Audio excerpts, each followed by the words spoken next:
તો ઉમરગામથી તસવીરો આવી રહી છે। પૂરના પાણી ઉતર્યા બાદ તારાજીના ભયાનક દ્રશ્યો સામે આવ્યા છે। ઉમરગામના ટેમ્ભી ગામમાં પૂરના પાણી વચ્ચે સ્થાનિકોએ દિલ ધડક રેસ્ક્યુ કર્યું। ગામના 3 યુવાનો રિયલ હીરો બન્યા। ધસમસતા પ્રવાહમાંથી ધનસ્વીનો બચાવ કર્યો।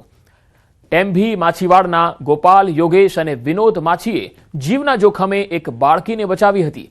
સરકારી મદદ ન પહોંચી શકતા સ્થાનિક યુવાનોએ પોતે જ મોરચો સંભાળ્યો। વારોલી નદીએ ધારણ કર્યું હતું રૌદ્ર સ્વરૂપ। ધસમસતા પૂરના પાણી ગામમાં ફરી વળતા લોકજીવન અસ્તવ્યસ્ત બની ગયું હતું।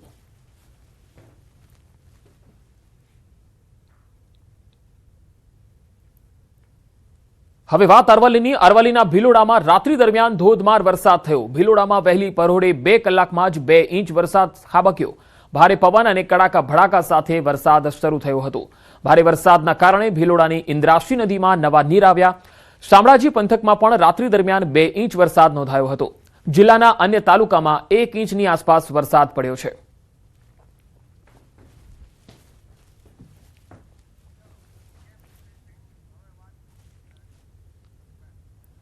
હવે વાત કરીએ પૂરની પીડાની।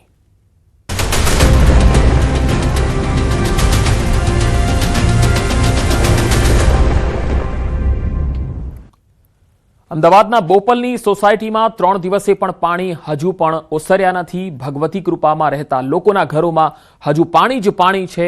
3 દિવસ બાદ પણ ઘરમાં પાણી યથાવત છે। ઘરવખરીને ભારે નુકસાન થયું છે। લોકો ઘરની બહાર ન નીકળી શકે તેવી સ્થિતિ છે। મેયરને રજૂઆત બાદ તાત્કાલિક પીવાનું પાણી પહોંચાડવામાં આવ્યું। બોપલ ગામમાં પાણી મોકલવામાં આવ્યું છે। મેયર દ્વારા અસરગ્રસ્તો સુધી મદદ પણ પહોંચાડવામાં આવી છે।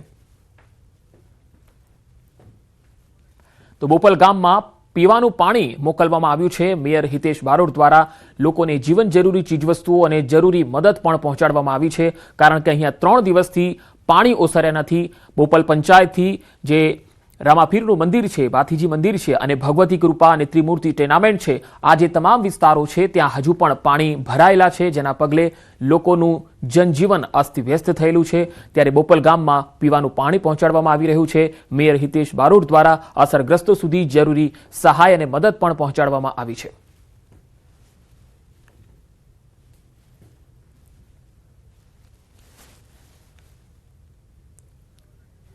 તો અમદાવાદમાં ભારે વરસાદને પગલે અનેક વિસ્તારોમાં જળબંબાકારની સ્થિતિ સર્જાઈ। ખાસ કરીને અમદાવાદના બોપલ, ઘુમા, શ્રીલજ અને હેબતપુરા વિસ્તારમાં પાણી ભરાઈ ગયા। લોકોની સ્થિતિ ખૂબ જ કફોડી બની ગઈ, જેના કારણે તંત્ર દોડતું થયું। ઉચ્ચ અધિકારીઓ અને પદાધિકારીઓની મુલાકાત બાદ તાત્કાલિક કેનાલ બનાવવાનો નિર્ણય કરાયો અને પાણીના નિકાલની કામગીરી કરાઈ। એએમસી સિટી ઇજનેર ઋષિ પંડ્યાએ ન્યૂઝ 18 ગુજરાતી સાથેની વાતચીતમાં જણાવ્યું કે તંત્રની 12 ટીમો આ વિસ્તારમાં કાર્યરત છે। પાણીના ઝડપી નિકાલ માટે રાત્રિ દરમિયાન 4 જેસીબી મશીનોથી 350 મીટર લાંબી ઓપન નિક તૈયાર કરાઈ છે। મુખ્ય રોડના બાજુના ભાગો ઓપન કરીને પાણીના વહેણને બદલી દેવાયું છે અને પાણી હાલ તળાવમાં નાખવામાં આવી રહ્યું છે। આ ઓપન નિક તૈયાર થતાં જ કલાકોમાં 4-4 ફૂટ પાણી ઉતરી ગયા છે। ઘુમાની ઇસ્કોન ગ્રીન સહિત અનેક સોસાયટીઓમાં પાણી ઓસરી ગયા છે। પાણીના નિકાલ માટે વરુણ પંપ પણ મૂકવામાં આવેલા છે। હાલ માત્ર નીચાણવાળા વિસ્તારોમાં જ પાણી રહી ગયા છે, જેનો સાંજ સુધીમાં નિકાલ થઈ જશે। આ વ્યવસ્થાથી ઘુમા બોપલવાસીઓને કાયમી મુશ્કેલીમાંથી છુટકારો મળશે। શ્રીલજ અને હેબતપુરામાં પણ આ જ પ્રમાણે કામગીરી કરવામાં આવી। આગામી સમયમાં પણ લોકોને પાણી ભરાવાની સમસ્યાથી મુક્તિ મળશે તેવો દાવો થઈ રહ્યો છે। અમદાવાદ શહેરના બોપલ અને ગુમા વિસ્તારમાં સૌથી વધુ વરસાદ છે તે 2 દાયકા બાદ અહીં પડ્યો છે। ત્યારે મહાનગરપાલિકા દ્વારા એક ઓપન નિક છે તે કરાઈ છે, કારણ કે બોપલ અને ગુમા વિસ્તારની અનેક સોસાયટીઓ પાણીમાં ગરકાવ હતી તેને દૂર કરવા માટે મહાનગરપાલિકા દ્વારા હું આપણે જે દ્રશ્યો બતાવી રહ્યો છું કે જે રીતે રાતોરાત આખી ઓપન નિક તૈયાર કરી જેથી પાણીનું વહેણ છે તે ગુમા તળાવ તરફ જતું રહે, જેના કારણે જે લોકો છે તે પરેશાન ન થાય। જોઈ શકાય દ્રશ્યોની અંદર કે આખી તાબડતોબ રાતોરાત આખી જે મશીનરી કામે લગાડી, અલગ અલગ જેસીબી કામે લગાડીને આખી ઓપન નિક તૈયાર કરાઈ। ત્યારબાદ આ પ્રકારના જે લાઈનો છે તે પણ મૂકી દેવામાં આવી છે। ખાસ કરીને જે રીતે બોપલ ગુમામાં હજુ પણ વરસાદી પાણી ભરાવાના જે પ્રશ્નો ઉભા થઈ રહ્યા છે ત્યારે વાત કરવાનો પ્રયાસ કરશું સિટી એન્જિનિયર સાથે જ। ખાસ કરીને સર જે વાત કરીએ કે આ જે આખી ઓપન નિક તૈયાર કરવામાં આવી છે, આ શું આખી ઓપન નિક તૈયાર કરવામાં આવી છે અને તેના કારણે કેટલી સોસાયટીનો ફાયદો થયો છે? જી, આમાં બોપલનો અને ઘુમાનો પાર્ટ આનું એક નૈસર્ગિક અથવા કુદરતી વહેણ હતું બોપલ તળાવમાં. બોપલ તળાવ ભરાઈ ગયા પછી આનો નિકાલ આગળનો થતો નહોતો. ગુમા તળાવ આશરે 540 મીટર દૂર છે.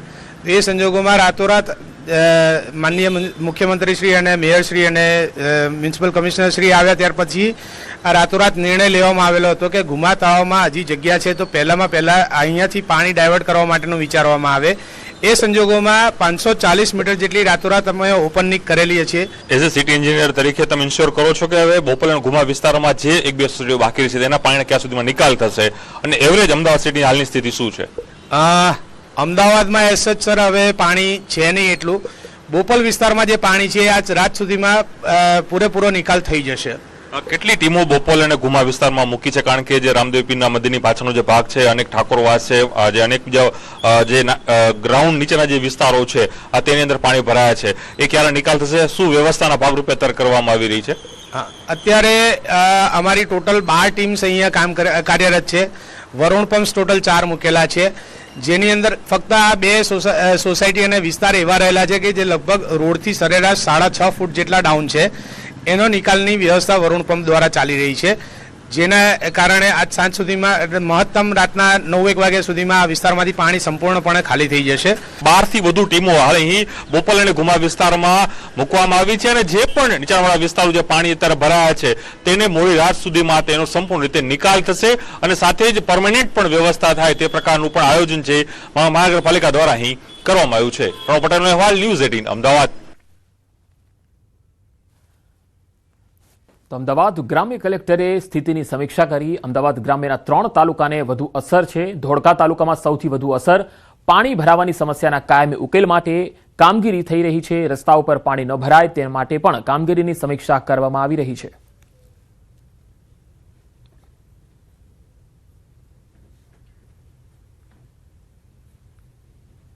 ગ્રામ્ય વિસ્તારમાં સૌથી વધારે વરસાદ આપણે 3 તાલુકામાં થઈ છે. ધોળકા છે, બાવલા છે અને વિરમગામ વિસ્તાર છે. સૌથી મોટી અફેક્ટેડ આ 3 તાલુકા હતી આપણી પાસે. આમાંથી પણ અગર રેન્ક કરીએ તો સૌથી મોટી અફેક્ટેડ ધોળકા તાલુકા હતી. ધોળકા તાલુકામાંથી આશરે 1200 થી 1300 લોકોનું રેસ્ક્યુ કરવામાં આવ્યું છે. સાણંદ તાલુકામાં પણ આશરે 800 થી 900 લોકોનું રેસ્ક્યુ કરવામાં આવ્યું હતું અને વિરમગામમાં પણ એટલા જ લોકોનું રેસ્ક્યુ કરવામાં આવ્યું હતું. 2 હાઈવે આપણે બંધ કર્યા પડ્યા હતા. આમાંથી જો સૌથી ઇમ્પોર્ટન્ટ છે આ જે હાઈવે ઉપર અત્યારે આપણે છે અમદાવાદ રાજકોટ હાઈવે એ બંધ કર્યો હતો અને એવી જ રીતે વિરમગામ હાઈવે પણ બંધ કર્યો હતો. વિરમગામ હાઈવે અત્યારે શરૂ થઈ ગયો છે. આ હાઈવે ઉપર જો પાણી ભરાવાની સમસ્યા છે એના માટે આપણે એક તો જો બાવલા ઇન્ડસ્ટ્રીયલ વિસ્તાર છે, બાવલા નગરપાલિકાની મુલાકાત લીધી છે અત્યારે. આમાંથી ગયા વર્ષે એક જીયુડીસીની ટીમની સારી પ્લાનિંગ થઈ હતી. એના લીધે અત્યારે આ વખતે બાવલામાં પ્રોબ્લેમ 30-40% ઓછી થઈ છે. તો તાજેતરના વરસાદ બાદ અમદાવાદ ગ્રામ્ય જિલ્લામાં પાણીજન્ય અને મચ્છરજન્ય રોગચાળાને રોકવા જિલ્લા આરોગ્ય વિભાગે સઘન કામગીરી હાથ ધરી છે. ગામોમાં ક્લોરિનેશન, પાણીના નમૂનાઓની તપાસ, ફોગિંગ, એન્ટી લાર્વલ કામગીરી અને આરોગ્ય સર્વેલન્સ કરવામાં આવી રહ્યું છે. આશા, એએનએમ અને આરોગ્ય ટીમો દ્વારા ઘર ઘર મુલાકાત લઈને દર્દીઓની તપાસ, ઓઆરએસ, ઝીંક અને ક્લોરીન ટેબ્લેટનું વિતરણ, સ્વચ્છતા અંગે જાગૃતિ ફેલાવવામાં આવી રહી છે. આરોગ્ય વિભાગે નાગરિકોને માત્ર શુદ્ધ પાણી પીવા, સ્વચ્છતા જાળવવા અને કોઈપણ લક્ષણ જણાય તો નજીકના સરકારી આરોગ્ય કેન્દ્રનો તાત્કાલિક સંપર્ક કરવા અપીલ કરી છે.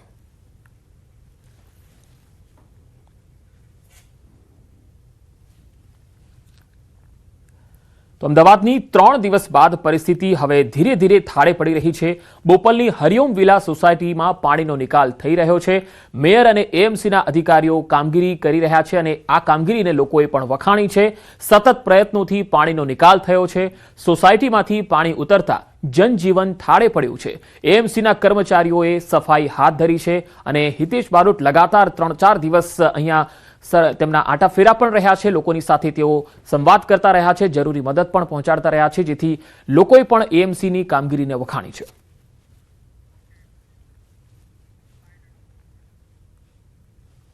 તો 3 દિવસથી તમે કહ્યું એમ કે બહુ જ તકલીફ પડી છે અને ઘરની અંદર વડીલો પણ છે, સાથે નાના બાળકો પણ છે.